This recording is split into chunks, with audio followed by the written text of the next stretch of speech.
congratulations and welcome and well done. I mean, have you had time to come down from Cloud 9?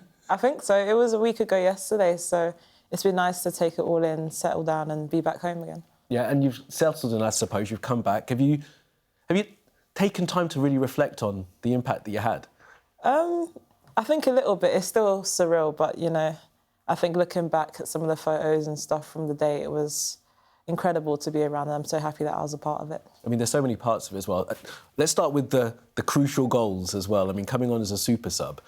Can we talk about what Serena said to you before you came on? Were you sent off to warm up before? Like, what was the process before coming on to score that first equaliser? Just go and warm up. Okay, and get yourself ready. Yeah, it was a bit earlier the sub than I expected, 70 minutes, but, you know, I managed to get ready and, you know, all of the girls that came on with me, we were ready and we made that impact. And, you know, Serena, the rest of the coaching staff, all our fellow players had the confidence in us that we can go and do what we did. Were you feeling the pressure in that moment? No, actually. I think it's nice to go in when there's something that's needed to change in the game, you know, like you have that fire, you have that belief that you can go and change the game and you're not afraid to go and do something. Do you remember how many touches you had before you managed to put it in? Like, were you... Because as a striker, you'll know that sometimes you're not as involved as you'd want to be because your job is just to put the ball in the net. Do you remember, like, getting on the ball? Do you remember feeling comfortable on the pitch? Like...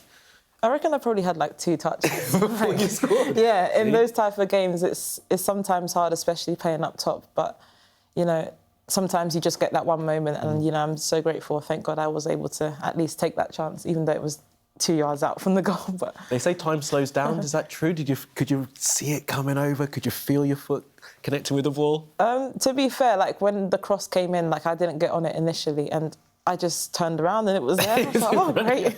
Presented. Yeah, literally. I always feel that our football history is about near misses and just missing out. Yet it seemed that every time you got it, you saved us. I'd say the team, we saved ourselves, you know. I think, especially those 2 games, we were knocking on the door and, you know, I'm grateful that I was able to be a part of that and to, you know, make an impact on the game with the rest of the girls. I think from the beginning to scoring goals in the last minute, it kind of shows the character of our team. Now, you're a striker, so in terms of the level of pressure on a human level, I mean, I cannot imagine, how do you deal with that? How do you self-regulate in that moment when it's all or nothing? I mean, not in a patronising way, but you're 19, you know, you're young, you've got a lot to deal with, you're very famous. How do you manage that? I wouldn't say very famous, but... Really famous. Everyone knew you on the way into this building. I think it's, like you were actually saying, it can be a bit of less pressure, like going onto the pitch at the time where a goal is needed. And, you know, it's good to be confident to back yourself, you know, especially in that Italy game. Like, you have to go in and believe you're going to score as a striker, otherwise you don't. So I think I was going into games with that confidence and belief that I could go and help the team, go and change the game. And, you know, with the help of everyone else, I was able to do that. Talk about that team spirit as well, because, I mean, going through a game like that, where you're so close to going out and then you get the goal and you go through under pressure. When you went back on the team bus, when you went back to the hotel, like, what was the feeling like? How were they around you? Were they carrying you on your shoulders, slapping you on the back? Like, everyone was buzzing. It was like we were all in kind of disbelief as well, like to see the scenes, you know, after being down for so long, and then in the 90th plus 6th minute to go and score the equaliser and win it. I think I saw a stat that we were only ahead for about 1 minute and a couple of seconds in the whole of the knockout stages. But that kind of shows our character, our fight and our belief, and I'm so grateful that I was a part of that. And what was it like preparing for the final? I mean, you'd have followed it in the past as a fan, ball girl still in 2021, then the final in 2022, 2023, so this team reaches finals. Did it feel special preparing for a Lionesses final? For me, yeah, I think seeing the girls, they were all so calm, collected. I think I was myself because of the girls around. But, you know, we knew what we had to do. We knew there was a job and there was a big job ahead. But we knew that we had what we needed to do to get it done. And then got the job done. Yeah, exactly that. That's it. And the preparation that you put in place, I mean, a lot of that is you as players, because you're professionals, you know what you're doing, but you've also got a fantastic coach in Serena Wiegmann. I mean, I don't think we need to say in this studio how much she's respected, how wonderful she is. There's calls for statues. There's also calls for her to get a big job maybe in the men's game as well. I mean, and a damehood. There you go, and a damehood, exactly. I mean, first of all, talk about just how good she is as a coach, as someone that you can connect with, and how she makes you feel comfortable. I think Serena's amazing. I only met her probably 3 months before the tournament, and to see the faith that she put in me from day one to make my debut in April. And then to now to only have one appearance going into the Euros, to show that faith and that trust in me shows how lovely she is as a woman, as a coach as well. You know, she's like a mum to the team. She respects all of us and she wants the best for us. And you can see it. We all want to play for her, for the rest of the team, and to go and win the game for her because she deserves it. We realise there's probably the public Serena and the private Serena, which we probably really saw with Burner Boy at the victory celebrations. I've never seen her so happy, honestly. She was delighted. She was brilliant. I mean, so she's a mother figure, and a lot of people say, you know, the Lionesses, it's like a family, and how kind of welcoming they've been. Mm-hmm. I cover politics, so I have to ask. Go on. You all went to Downing Street, obviously after that massive win. You're in the garden meeting with Raina. Give us the scoop. What happened? What was said? What did you eat? What was it all like? I want to know what it was like to that moment in Downing Street where you're outside that big black shiny door as a team, you know, there winners. On the way in. There they are. Well, when we went in, I did have a really good honey glazed cocktail sausage, which was really good. Okay. Excellent snacks, good. But yeah, like the garden's really nice. Like I've never actually seen anything like it before, but it was nice to be around. They had lots of pictures of us up, and yeah, we were just mingling, talking to a couple of people, and it was nice to see the outside world and their reaction to what we did, and it was nice to know that people were following us. Did you get the sense from being in Switzerland? I mean, Rob was there, lucky thing, there for the whole 2 weeks. Could you get the sense? Even longer, thanks to you. Great. Could you get the sense of how much the country was behind you? I mean, I suppose it's like you can see it from like online or whatever, but do you get the feeling? Yeah, definitely. We feel it's whatever stadium we were playing at, whether it was, you know, our home in Zurich or in Basel at the final, we could really feel it, and that kind of spurred us to keep on going, you know, especially in those tough games in the knockout stages. Mm.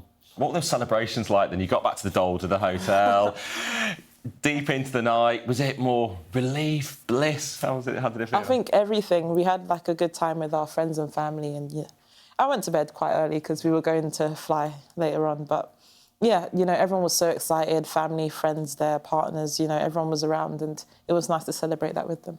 Have you had a full sense of just how big you are now, how many people approaching the street, and how you're coping with the extra spotlight? I think I'm doing all right. It's not been too much, but, you know, it's nice to have that recognition, to know that people are following us and, yeah, they're proud of us and, you know, we can see that and I'm really grateful for that. Do you also reflect on the fact that, you know, the England women's team is excellent, they're champions, the men's team are not too bad, they could be champions pretty soon. When we were younger, neither side were any good, right? Can you feel that, how different it is to be, like, at the top of the game and be so good at this time, and how different it used to be? To be fair, I feel like before in the past, they actually paved the way for us, you know. They had great players in the past, both men and women, and the work that they've done then has kind of brought forth where we are today. And to say that I'm a part of that is, you know, it's beautiful to be part of that, and I thank God for the opportunity to be here, to, you know, take away nothing from the old generation. But, you know... It was tough to be a fan. You wanted to back them, but then they never won and they could never put it through. No, it's just true, Michelle. But almost also nears over the years. And, like, you know, I was thinking about super subs coming on. I think David Platt came on in the 1990 World Cup and scored an amazing volley, and I thought that kind of reminded me of what you did to come on and score that goal. Yeah, see, there's similarities there, but, you know, to say that we got the job done is amazing, you know, to be a part of a team that's won it at the double is also incredible. Which is crazy. They've done it back-to-back as well. That's really tough. And what's incredible is Serena, I interviewed her just before the final, was talking about the high mission of women's football, about trying to achieve greater legacies and impacts as well beyond the pitch. So you've got the trophy, but also a team that helps to change society as well. Definitely. I think we're influencing young boys and girls, you know, not in just football, but in their own lives and their careers, to go and chase what they thought they couldn't chase. Because, you know, a lot of girls probably, back when I was like 6 or 7 or so, probably weren't thinking, oh, let me go be a professional footballer. But now it might be, you know, their first thought whenever they go into school, I want to be a footballer, which is nice to know that we've, you know, paved the way for that in some sort. Well, if you see it, you can be it. That's the thing, isn't it? Definitely. They can really believe in this now. Yeah. When you were being coached, because I've noticed this now, my son is 4 and he's going to start doing coaching, and they coach the girls and the boys teams together. When I was being coached, it was just boys teams. I don't think we even had a girls' team, which is terrible.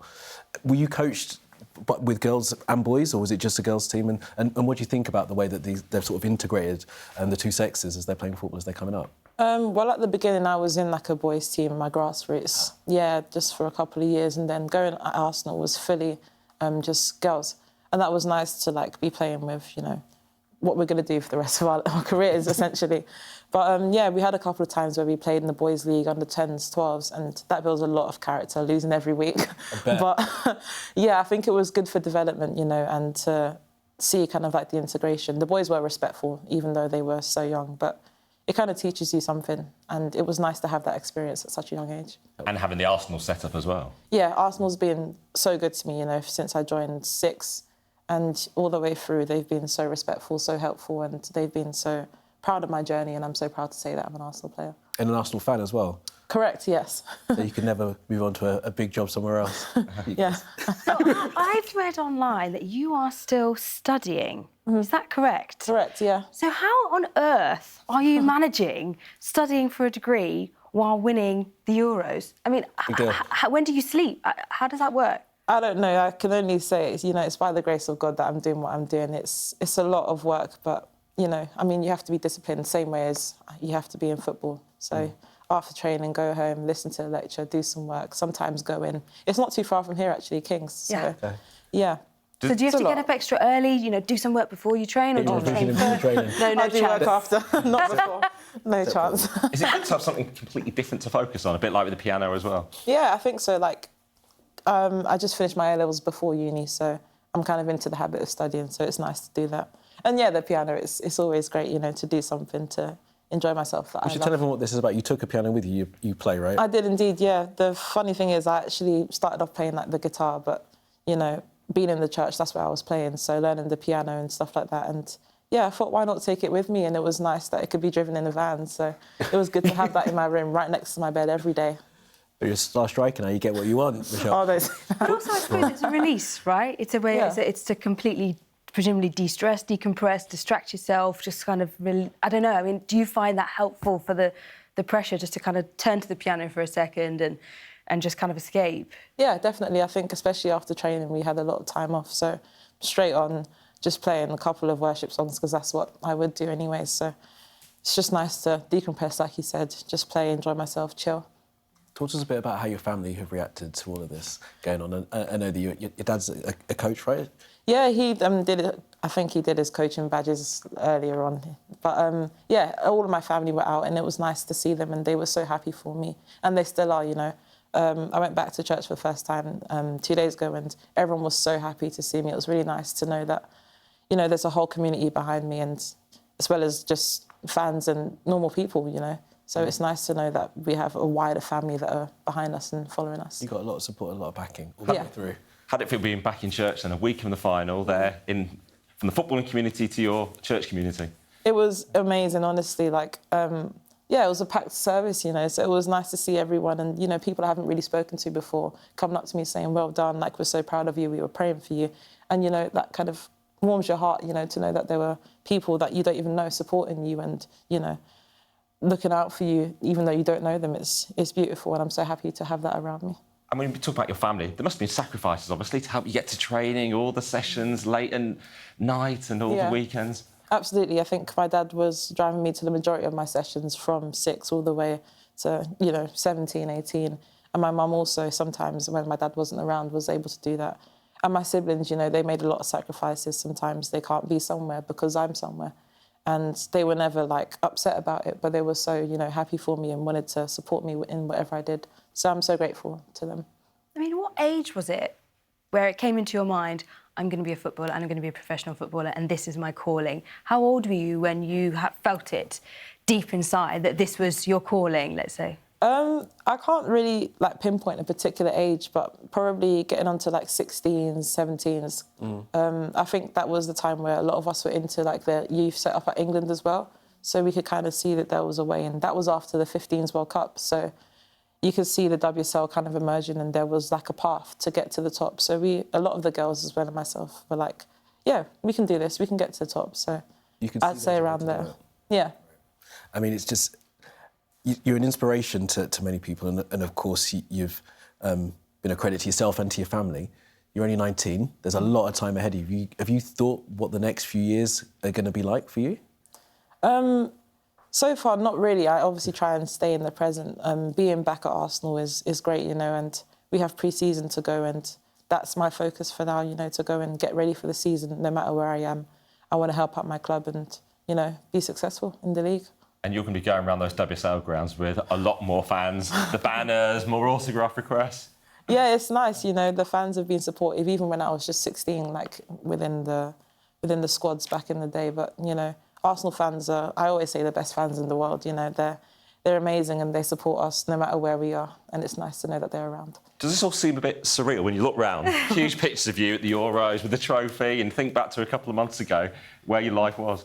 It's cool, honestly, to see myself on the screen. But it's nice to know that support and that, you know, you guys value me and, like, the whole world are watching and they're, you know, happy with our team and with me. So it's nice to see that. So you said you're not going to look too far ahead. As Rob said, you're now going to be mobbed every time you go to a game coming up for the rest of the season. You seem very chill about it. Like, I mean, I don't want to put too much pressure on you, but people are going to be asking questions, aren't they? I mean, yeah. OK, let's put it in football context. When you go for the first sort of challenge against the opposition for the first game, they're going to probably be asking questions as well. Have you thought about that? Have you had any advice from other older players in the men's or women's game to sort of tell you how to handle yourself now that you're going to be a target?